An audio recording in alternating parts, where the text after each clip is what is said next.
Jesús. Amén. La lección 6 que vamos a comenzar a estudiar en esta mañana, titulada Los discípulos creen en la resurrección. El texto áureo: entonces le fueron abiertos los ojos y lo reconocieron, pero él desapareció de su vista. Lucas 24:31. Para los que no tienen el expositor, la escuela bíblica la podemos encontrar en Lucas capítulo 24, versículos del 13 al 27 y del 30 al 31. Los objetivos de la lección: reconocer el valor de las antiguas escrituras de Israel para reconocer, entender y vivir el mensaje y la presencia de Jesús. Reconocer el valor del partimiento del pan, la Santa Cena o comunión para nuestro encuentro con Jesús.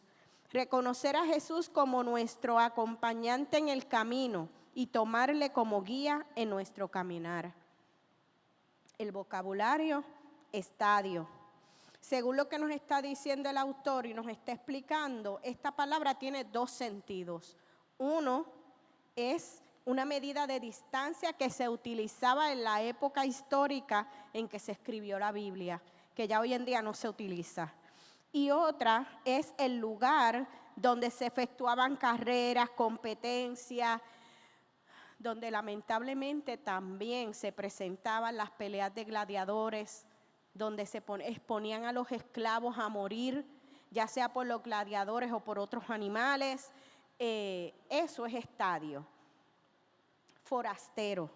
La palabra que aquí se emplea, que es traducción griega de paraoikos, no quiere decir solamente forastero, sino también extranjero y peregrino, lo que somos nosotros en esta tierra, peregrinos.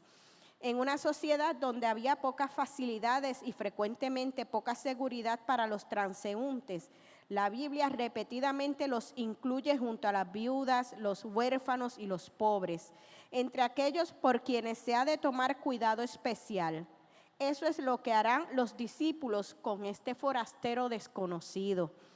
Nos dice la palabra que nosotros debemos tener un cuidado especial por los forasteros, por los extranjeros, porque generalmente ellos están en tierras donde no tienen familia, donde no tienen amigos, donde no tienen dónde estar. Y es parte de nuestra responsabilidad como cristianos el velar porque estas personas tengan lo que necesitan para poder vivir en paz y poder estar bien en nuestra tierra, porque ellos vienen de extranjeros a nuestra tierra. En la lección de la semana pasada vimos a los discípulos en movimiento de un lugar a otro. Las mujeres fueron al sepulcro. Esas mismas mujeres volvieron a la ciudad para contar a los discípulos lo que se les había dicho. La mayoría de los discípulos no parece haberse movido de donde estaban. Solamente Pedro va corriendo al sepulcro. En la lección de hoy veremos a otros dos discípulos en movimiento. Van de Jerusalén camino a Emaús. No van al sepulcro por misericordia, como las mujeres. No van hacia él corriendo como Pedro. Van más bien en dirección contraria. Van dejando a Jerusalén, casi pudiéramos decir que van huyendo del sepulcro. Y van tristes. Pero en su camino de tristeza y desesperanza, Jesús viene a encontrarse con ellos, primero como un desconocido y luego como un compañero en la marcha. Aquí vemos la historia de la reacción de dos discípulos. Uno lo mencionan por su nombre, el otro no.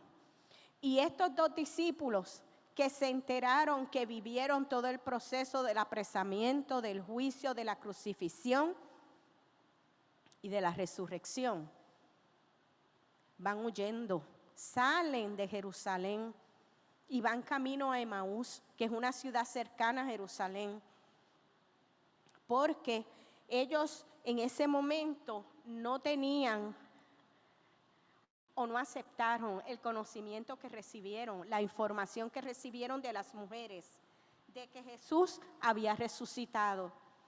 Por lo tanto,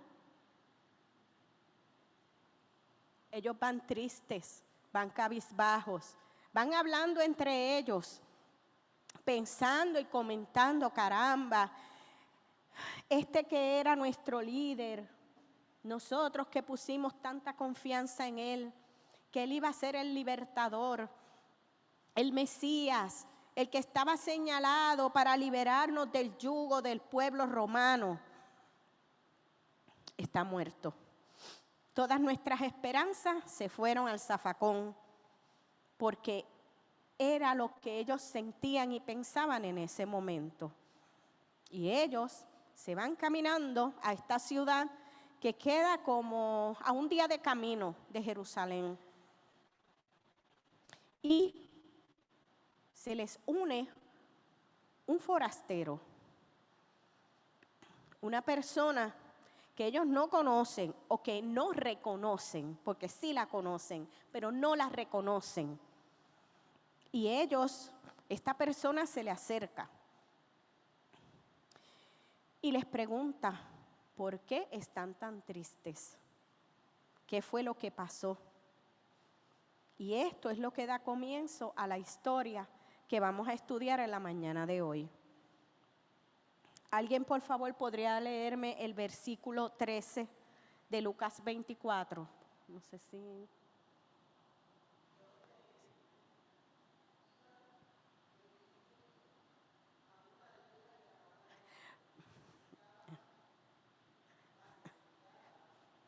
Toma, Yomari, que no te van a escuchar.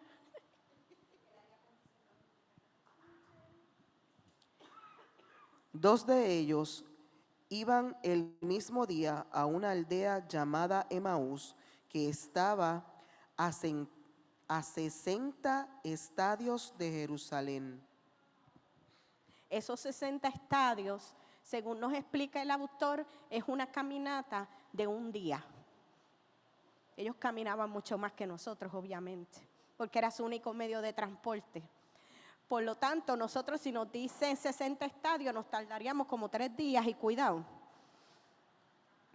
Pero ellos hicieron la caminata en un día. E interesantemente, esta aldea no se menciona en ningún otro lugar de las Escrituras. No tenemos más referencias de Emaús. En las medidas nuestras, 60 estadios son 11 kilómetros. O sea, que ellos caminaban 11 kilómetros en un día. Emaús quiere decir pozo caliente, por lo cual se cree que era una ciudad o un pueblo de aguas termales, donde la gente iba pues a beneficiarse de estas aguas. O sea, que era un sitio bastante transitado. Pues por este camino iban caminando, discurriendo estos dos discípulos y iban hablando, dice el versículo 14, de todo lo que había pasado durante ese fin de semana, porque eso sería como el lunes después de la resurrección, para ponerlo en tiempo que podamos entender. Ya había pasado la resurrección, ya ellos se habían enterado de que las mujeres estaban propagando la noticia de que Jesús había resucitado, pero ellos, al contrario de Pedro, que por lo menos fue a la tumba a ver si era verdad, se fueron para el lado contrario, se salieron de Jerusalén. Y entonces ellos van caminando, hablando entre ellos, contándose lo que había pasado, comentando lo que había pasado. ¿Qué es lo que suele suceder en las caminatas? Cuando la gente va caminando, que van hablando entre ellos. Los versículos del 15 al 17 dice: mientras conversaban y discutían, Jesús mismo se acercó y comenzó a caminar con ellos. Pero aunque los veían, algo les impedía darse cuenta de quién era. Jesús le preguntó: ¿de qué van hablando ustedes por el camino? Se detuvieron tristes, se ven tristes. Generalmente en esa época, que es lo mismo que pasa ahora, la gente iba caminando en grupo, aunque no se conociera, porque como los caminos eran tan peligrosos, allí no había luz eléctrica, no había semáforos, no había nada. Sencillamente, si tú salías por ese camino y te desaparecías, nadie iba a poder dar razón de ti. Por lo tanto, para ellos poder mantener esa información y esa comunicación y esa protección, caminaban en grupos, aunque no se conocieran. O sea, mira, tú vas para Emaús, pues yo me voy contigo, aunque yo no sepa quién tú eres. La cuestión era hacer un grupo grande para que eso los protegiera de los ladrones, de las bestias del camino, de lo que ocurriera. Pues ellos, este forastero, porque dice la Escritura que era Jesús mismo, pero por alguna razón o designio divino, sus ojos estaban vedados, no lo podían reconocer. Lo veían, pero no lo podían identificar como que era Jesús. Pues ellos iban caminando, se le unió este hombre y dice, y le empieza a preguntar, ¿de qué están hablando ustedes? Cuéntenme que ustedes van ahí con una historia, pero con una tristeza tan profunda. Cuéntenme qué pasó, qué está pasando. Y ellos, después que ven a Jesús, lo incluyen en la conversación, aunque no lo reconocen. Jesús ve y siente su tristeza y le pregunta, ¿qué les pasa? Y el versículo 18 nos dice, y uno de ellos, que se llamaba Cleofás, contestó, ¿eres tú el único que ha de estar alojado en Jerusalén y que no sabe lo que ha pasado allí en estos días? Ellos asumieron que como se le encontraron en el camino, en la salida de Jerusalén, él se estaba hospedando en Jerusalén. Y que por lo tanto era imposible que él no supiera los acontecimientos de ese fin de semana. Los acontecimientos de ese fin de semana fue el apresamiento, el juicio y la crucifixión de Jesús. Y muchas veces nosotros pensamos que este acontecimiento fue un acontecimiento aislado, que solamente la gente que estaba en el entorno inmediato de Jesús se dieron cuenta de lo que estaba pasando, pero eso no fue así. En el momento de la crucifixión, la ciudad de Jerusalén estaba repleta de gente, porque era la celebración de la Pascua. Y como ya hemos dicho anteriormente, la Pascua es una celebración, una de las 4 celebraciones mandatorias del pueblo judío. O sea, obligadamente ellos tenían que ir a Jerusalén todos los años en esa época a celebrar la Pascua. Porque la Pascua era donde conmemoraban la salida del pueblo judío de Egipto. Por lo tanto, es una de sus principales celebraciones. Habían judíos de todas las naciones, de la diáspora, o sea, de los criados en Jerusalén, de los criados en otras tierras, que venían a Jerusalén como peregrinos para esa actividad.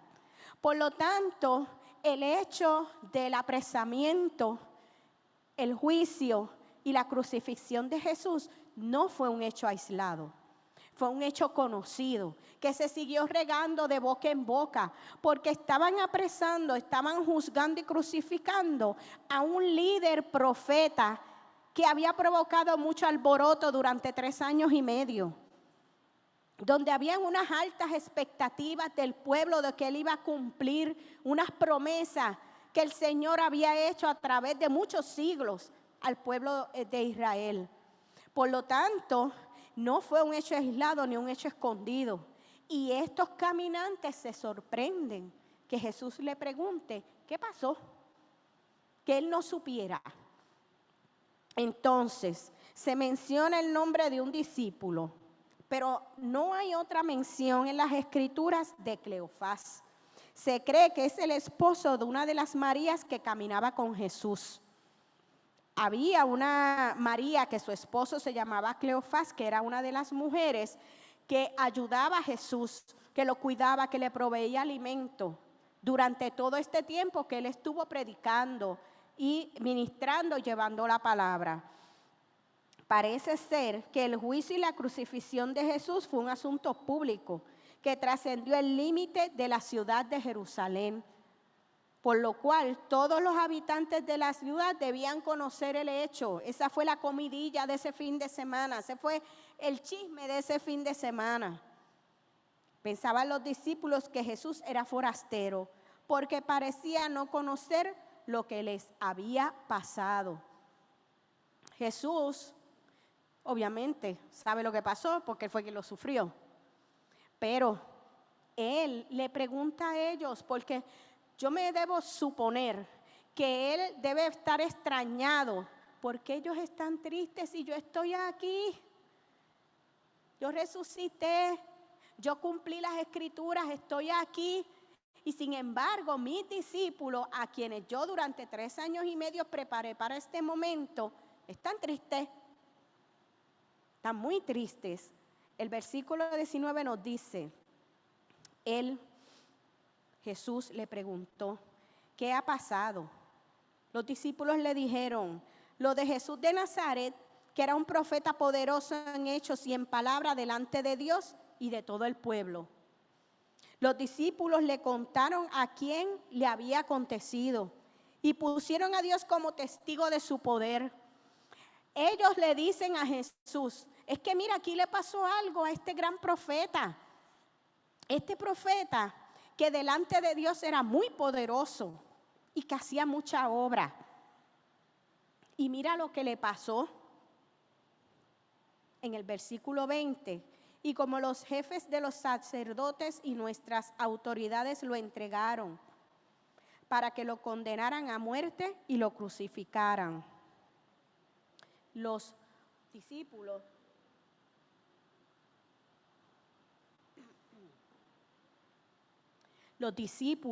al igual que el pueblo, pensaban y creían que los líderes judíos eran los culpables del castigo y la muerte de Jesús, cuando el poder estaba en manos de los romanos, y estos aplicaron el castigo que establecían las escrituras para los sediciosos y los rebeldes.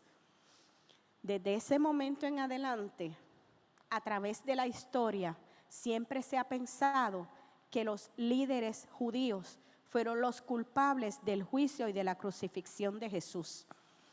Pero lo interesante es que los líderes judíos no tenían ningún poder. Ellos podían hacer mucho alboroto, ellos podían pedir lo que ellos quisieran, pero realmente quien decidía y ejecutaba era el poder romano que estaba mandando en Jerusalén. Claro, los líderes judíos alborotaron la situación, magnificaron la situación, provocaron ya que Jesús llamara la atención de los líderes romanos para ponerlo delante y decirle, queremos que lo crucifiquen.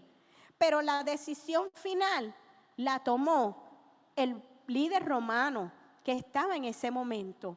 Pero este hecho ha provocado que a través de la historia muchos pueblos acusen a los judíos de haber matado a Jesús. Y eso ha provocado mucho antisemitismo, que es esta gente que odia a los judíos precisamente por ser judíos y por acusarlos de que ellos fueron quienes crucificaron a Jesús.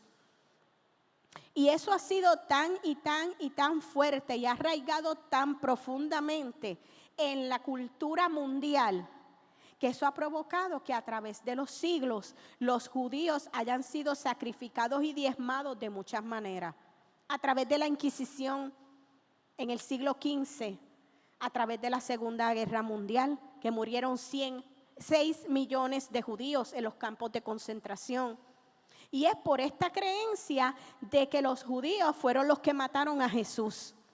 Pero realmente no fue así, porque si el poder romano hubiese dicho no, yo no lo voy a meter en una cruz, yo no lo voy a juzgar, porque para mí él no ha hecho nada. ¿Sabes qué? No se hubiesen cumplido las escrituras. Porque eran los romanos los que tenían que tomar la decisión y ejecutarla. Por lo tanto, en ese momento, los discípulos tenían la creencia que sus líderes eran los que habían sido culpables del castigo y muerte de Jesús. Dice los versículos del 21 al 24. Nosotros teníamos la esperanza de que Él sería el que habría de libertar a la nación de Israel. Pero ya hace 3 días que pasó todo eso. Aunque algunas de las mujeres que están con nosotros nos han asustado, pues fueron de madrugada al sepulcro. Y como no encontraron el cuerpo, volvieron a casa. Y cuentan que unos ángeles se le habían aparecido y les han dicho que Jesús vive. Algunos de nuestros compañeros fueron después al sepulcro y lo encontraron tal como las mujeres habían dicho. Pero a Jesús no lo vieron. Estos discípulos demuestran su decepción y tristeza a no ver cumplidas sus expectativas. Pero es que sus expectativas sí se cumplieron, porque Jesús no estaba en el sepulcro. Pero para ellos no se cumplió porque su expectativa era que este líder, que el gobierno romano sentenció como un sedicioso, que sedicioso es rebelde. Este líder en su rebeldía iba a tomar el poder militar e iba a lograr expulsar a los romanos de Israel. Eso era lo que ellos esperaban de su Mesías, que su Mesías iba a ser un líder militar fuerte, un líder militar que iba a arrasar. Y la verdad es que no fue así. La verdad es que Él sí arrasó, Él sí venció, pero de una manera que ellos no esperaban, que no se imaginaban.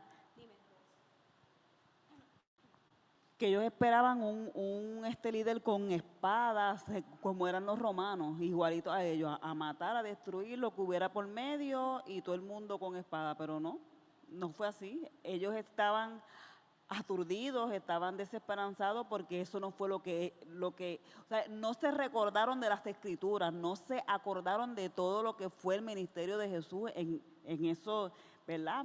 Para ese tiempo. Y siempre les decía, el reino está con ustedes, el reino camina con ustedes, pero ellos no lo entendían. Dime, Antonia.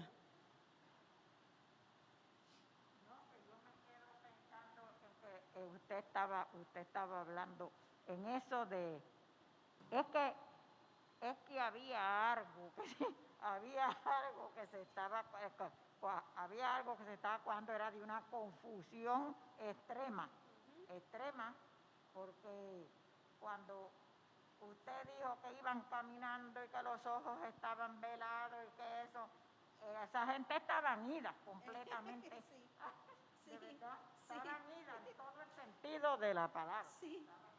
Estaba tan ida como estamos nosotros a veces, que en nuestras situaciones de dificultad tenemos a Jesús a nuestro lado y no lo vemos. Yo creo que ellos estaban en ese trance de creer o no creer, porque ya las mujeres le habían avisado, ¿sabe? Ellas fueron como que, oh sí, está bien lo que tú digas, pero todavía nosotros que somos los que somos, no vamos a entrar en esa discusión con ustedes. ¿Sabe? Esto no es como que dice, esto no es tema para discutir contigo. ¿No sería que los discípulos no quisieron creer porque fueron las mujeres las que le dijeron que habían visto a Jesús? Y como era cultural en esa época, a las mujeres no le hacían caso cuando ellas decían algo, porque había un grupo grande de mujeres, como estudiamos el domingo pasado, y este gran grupo de mujeres dijo a todo el mundo que se encontró de frente, Jesús resucitó. Entonces, ¿cómo es posible que ellos se vayan de Jerusalén, se vayan por el camino tristes, huyendo, porque Jesús no resucitó? Si se lo están diciendo. Entonces, nosotros en nuestra vida, en nuestras situaciones de vida, muchas veces andamos en esa misma confusión. Tenemos a Jesús de frente, tenemos a Jesús a nuestro lado, y no lo reconocemos. Nos pasa lo mismo que a los discípulos. Era que había mucha, yo diría, confusión, perturbación y de verdad enajenado de lo que estaba ocurriendo, porque yo entiendo que sí, que ese plan divino estaba para pasar, pero también hay otras cosas que se meten cuando hay enajenación. ¿No sería que ellos se estaban guiando tanto por sus emociones que no vieron a quien tenían de frente. Que a veces nuestras emociones son más fuertes, gritan más alto que la realidad que nosotros tenemos, que no nos permite ver a quién tenemos al lado, a quién nos guía, a quién nos lleva de la mano. Eso mismo le pasó a los discípulos. Ellos estaban tan idos y tan metidos en su dolor, en su pena, en su sentimiento, porque no se cumplieron mis expectativas. Porque que yo pensé que yo seguí por 3 años y medio, que iba a ser el que iba a libertar al pueblo, estaba clavado en una cruz. Entonces, ¿qué pasó aquí? Ellos estaban tan metidos en eso que cuando Jesús se le para de frente, no lo reconocen.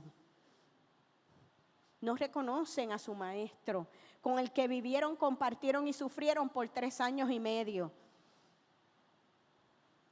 Entonces, se van por el camino, siguen hablando con Jesús, con su decepción y su tristeza, y echándole la culpa a sus mismos dirigentes, que realmente nada podían hacer al respecto. Entonces, Jesús le dijo: qué faltos de comprensión son ustedes, y qué lentos para creer todo lo que dijeron los profetas.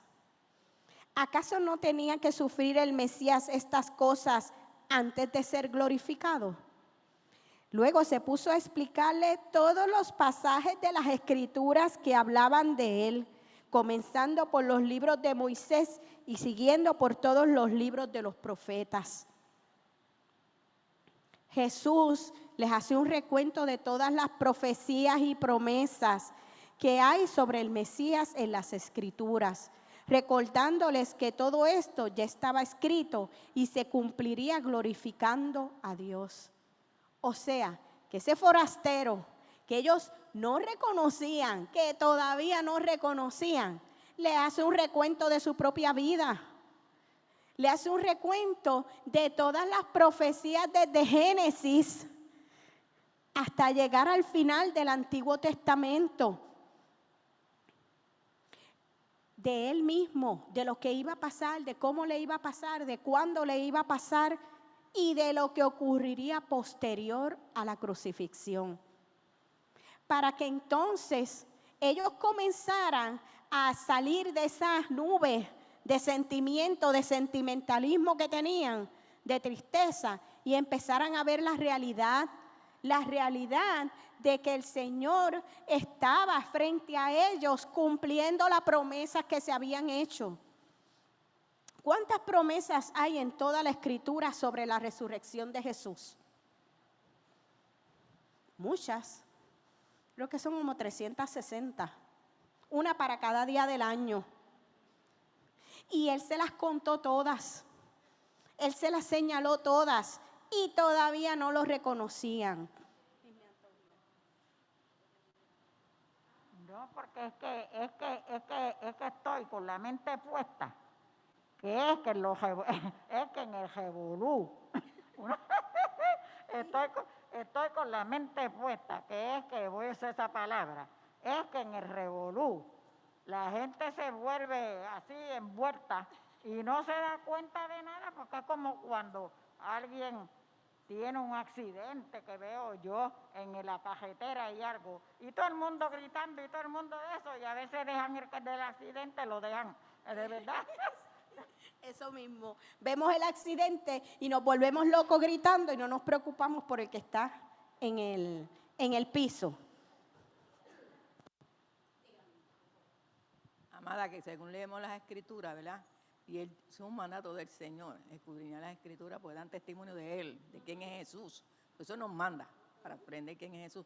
Él estuvo 40 días presentándosele a los discípulos, a los que ya le había hablado del asunto de la resurrección y su muerte. Y lo dice bien claro, a más de 500 personas se le apareció, cosa de que no hubiese duda de que realmente había resucitado. Y el Señor resucitará en nosotros cuando lo aceptamos como Salvador y viene a morar en nuestro corazón. Y dice, yo estaré contigo hasta el fin. Y todavía nos suceden cosas y todavía dudamos, ¿tú estás conmigo? ¿Y por qué me pasa esto? Y siempre estamos cuestionando y a veces la duda al Señor no le agrada para nada. Así mismo es. Lo que le pasaba a los discípulos nos pasa a nosotros todos los días. Y nosotros conocemos toda la Escritura, ¿no? Ya sabemos el antes, el durante y el después. Y aún así dudamos. Ese versículo 24 específicamente está entre la duda y lo que me dicen. ¿Sabe? En que si lo creo o no lo creo. Porque dice tal como las mujeres habían dicho. Pero como lo dijeron ellas. No validaron lo que las mujeres dijeron, porque ellos mismos están reconociendo que recibieron la información. Lo que pasa es que el emisario no es creíble para mí, por lo tanto, yo no le voy a dar credibilidad a lo que dicen las mujeres. Pero está sentado que ellos recibieron la información y que las mujeres le dijeron que él había resucitado. Entonces, si ellos reconocen que él había resucitado, ¿por qué están corriendo fuera de Jerusalén? ¿Y por qué están tristes? ¿Por qué están decepcionados? En el versículo 30 nos dice, cuando ya estaban sentados a la mesa, tomó en sus manos el pan y habiendo dado gracias a Dios, lo partió y se lo dio. La lección no nos provee el estudio de los versículos del 25 al 29, pero en síntesis, lo que nos dice es que una vez que Jesús les habló de las profecías, de las promesas de las Escrituras, siguió caminando con ellos hasta que ellos llegaron al lugar donde se iban a hospedar. Cuando llegan a este lugar, Jesús le dice, pues yo los dejo y me voy. Y ellos le dijeron, no, quédate con nosotros, comparte el pan con nosotros. Y él se quedó. Y él se sentó con ellos a la mesa. Y aún así ellos no los reconocían. Pero cuando estaban sentados en la mesa, tomó en sus manos el pan Jesús y habiendo dado gracias a Dios, lo partió y se lo dio.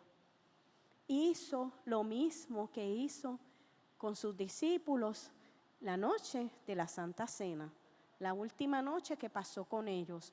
Compartió el pan, partió el pan, lo bendijo y se lo entregó. Tomar, bendecir, partir y dar, verbos que aparecen en todas las Escrituras, pero sobre todo en el proceso de la Santa Cena, de la mesa del Señor, porque es importante tomar, bendecir, partir y compartir la bendición que el Señor nos da a nosotros todos los días con nuestros semejantes. Verbos a través de las Escrituras que se refieren a la comunión. Cada vez que hablamos de la comunión aparecen los verbos tomar, bendecir, partir y dar, porque es lo que hacemos a través de la comunión. Nosotros tomamos, bendecimos, compartimos y damos las bendiciones que nosotros recibimos.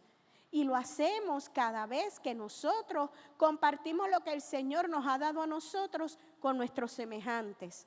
Y eso se instituyó desde la cena del Señor aquel jueves antes de ir Él a la crucifixión. En ese momento se le abrieron los ojos y reconocieron a Jesús. Por fin, después que estuvo todo un día caminando con ellos, después que le hizo todo el recuento de su vida, después que le habló de todas las Escrituras, se las recitó completa. Por fin abrieron los ojos y reconocieron a quién tenían de frente, a Jesús. Pero Jesús desapareció.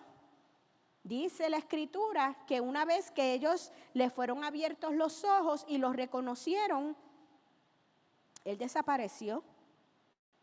No lo reconocieron en todo el camino. Lo reconocieron por el gesto de tomar, bendecir, partir y dar. Esa es la señal que para ellos les dijo que Jesús sí había resucitado, que Jesús sí había cumplido las promesas en las Escrituras, que el Mesías que había venido para salvar al pueblo sí lo había salvado. No de la manera que ellos esperaban, no como ellos entendían, pero que sí se habían cumplido las promesas.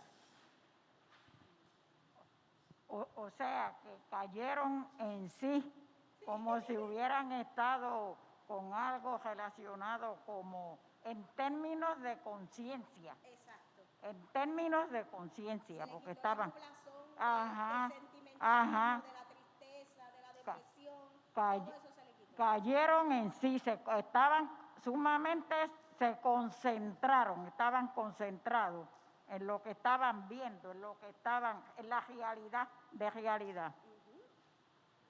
Ellos sencillamente se le pasó la nublazón de la tristeza, de la depresión, de la preocupación, de la decepción porque no se había cumplido lo que se les había prometido y por fin abrieron los ojos.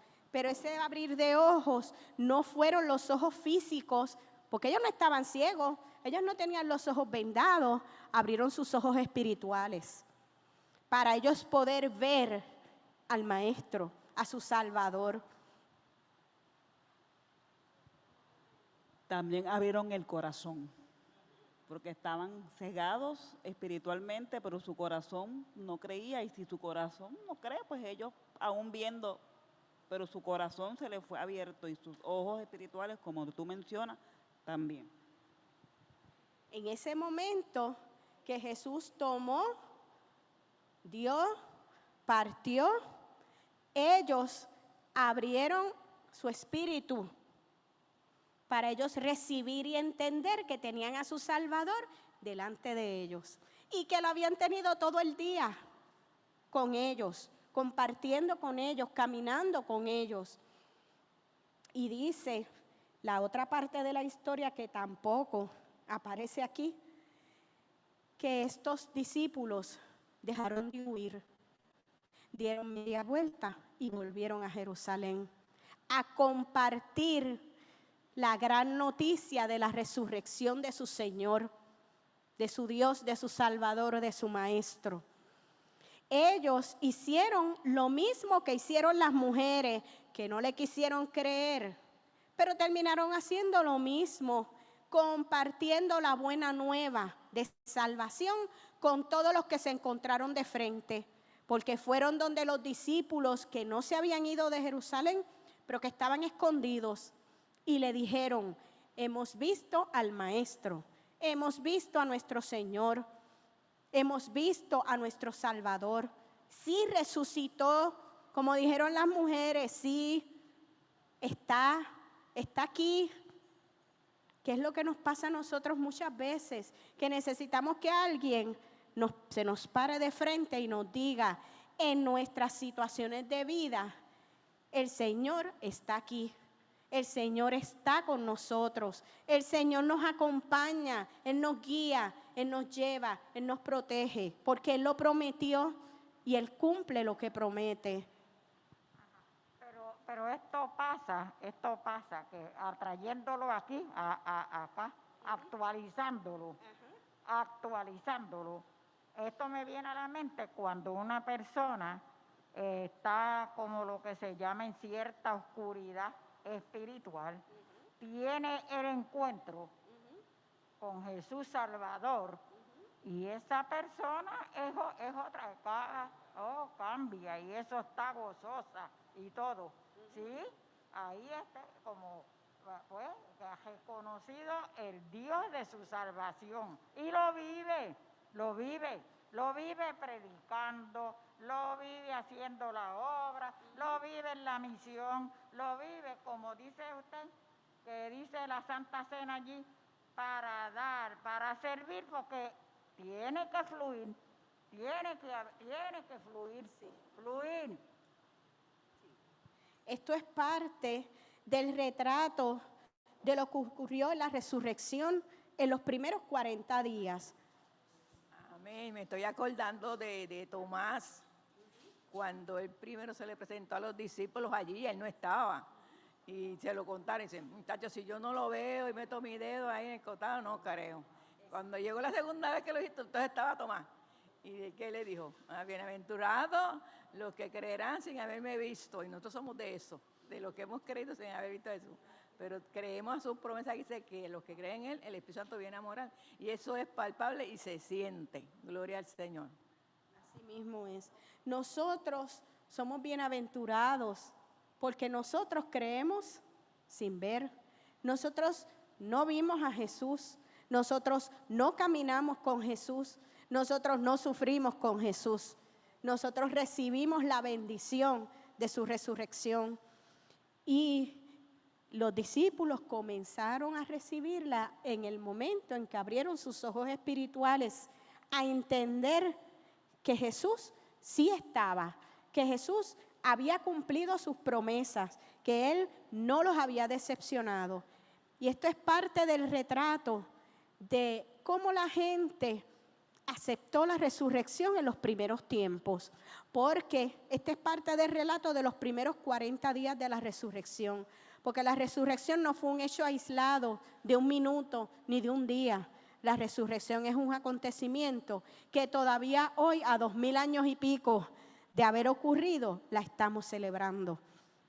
Pero ellos fueron los primeros que tuvieron ese contacto y ellos por fin abrieron los ojos, caminaron de vuelta a Jerusalén, testificaron haberlo visto y comenzaron a hablar de las buenas nuevas a toda aquella persona que se encontraron de frente, que es lo mismo que deberíamos hacer nosotros cada vez que tenemos un encuentro con nuestro Maestro y con nuestro Señor, con nuestro Salvador.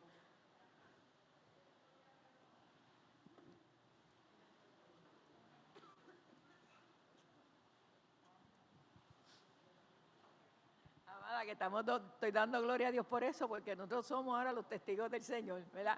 Testificamos de que Él es real, que vive en nuestro corazón y se manifiesta y lo podemos ver cada día de nuestra vida hasta el momento, ¿verdad? Estamos esperando lo grandioso, el advenimiento, que también es otra promesa que muchos hasta lo ignoran y ya dejan de creer que Cristo viene. Amén.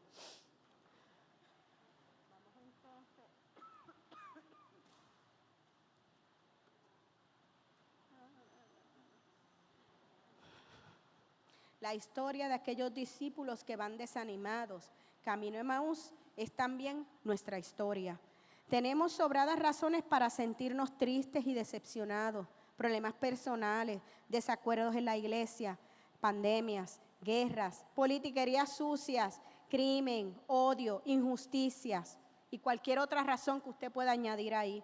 Lo que muchas veces no vemos es que Jesucristo marcha en nuestro camino y a nuestro lado. Como a ellos, el Señor nos ha dado en sus escrituras, tanto las que hoy llamamos el Antiguo Testamento como el Nuevo Testamento, palabra suficiente para nuestro corazón arda. Ardemos nosotros de amor por nuestro Maestro cuando leemos las Escrituras. Cuando nos metemos en el estudio de las Escrituras y entendemos que eso fue escrito para nosotros, para todo aquel que cree en Él. ¿Usted cree en Jesucristo?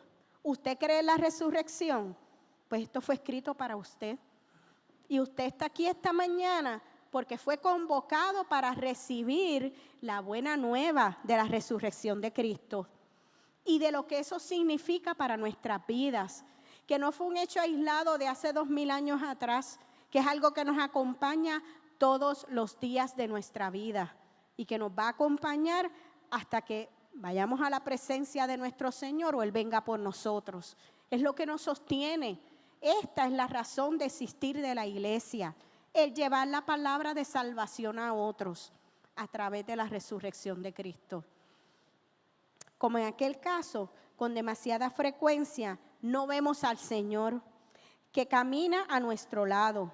Nuestros ojos están velados por preocupaciones pasajeras, por intereses del momento, por una constante búsqueda de seguridad, por el ruido físico y emocional que constantemente nos rodea.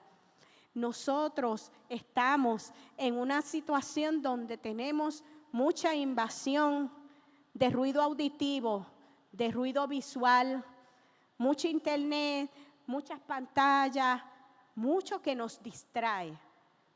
Y muchas veces esa distracción nos nubla el entendimiento y no nos permite ver que en nuestras situaciones de vida Jesucristo está a nuestro lado. Está bien cerquita, aquí, al lado de nosotros, que Él nos acompaña, claro, siempre y cuando se lo permitamos, porque Él no se impone, Él no se obliga. Pero si usted lo invita, usted lo reconoce y lo acepta y le abre el corazón, Él va a estar con usted y le va a dar solución a todas sus situaciones de vida. Pero muchas veces a nosotros se nos olvida, porque tenemos tanta distracción que no escuchamos la voz del Espíritu. No abrimos el corazón, no abrimos el Espíritu para recibir lo que Él tiene para nosotros. Así como le pasó a esos discípulos en Emaús, que tenían a Jesús al lado físico, que lo podían tocar y no lo vieron. Caminaron con Él todo un día y no lo vieron.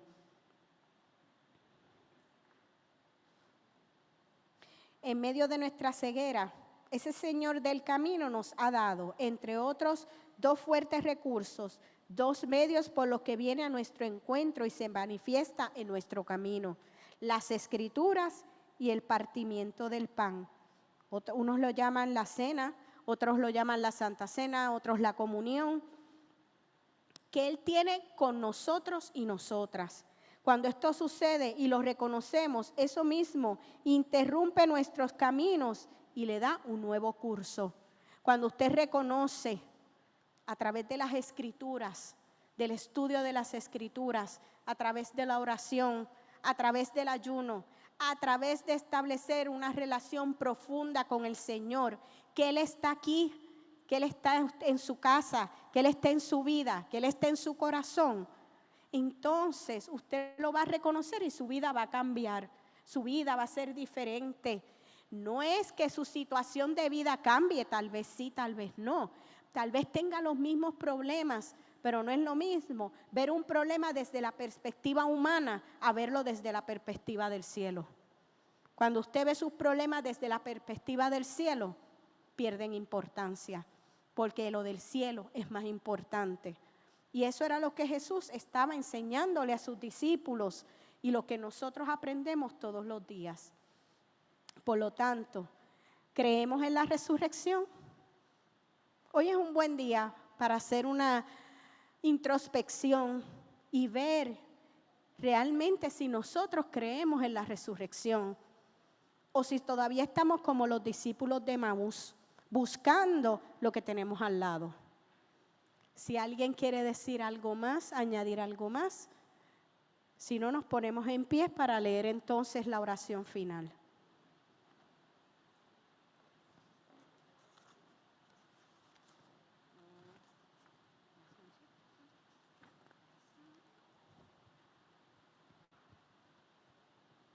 Señor, tú has venido a nuestro camino. Anduviste con aquellos discípulos por los polvorientos caminos de Judea y hoy nos acompañas en nuestros caminos, frecuentemente torcidos por nuestro pecado y nuestra ceguera. Haz que te veamos en tus Escrituras y en el partimiento del pan. Mediante ellos endereza nuestros caminos por rutas de amor y de testimonio. Padre Santo y Dios eterno, en esta hora, Señor, te presentamos las ofrendas, Padre. Te pedimos, Señor, que estas ofrendas sirvan, Padre, para continuar, Dios Todopoderoso, expandiendo tu evangelio, Señor, para expandir la gran noticia de la resurrección, Señor. Y que esta resurrección, Señor, cale profundo en nuestros corazones y que abra nuestro espíritu, Señor, para recibir de ti lo que tú tienes para nosotros, Señor. En el amado nombre de tu Hijo Jesús, a ti hemos orado. Amén.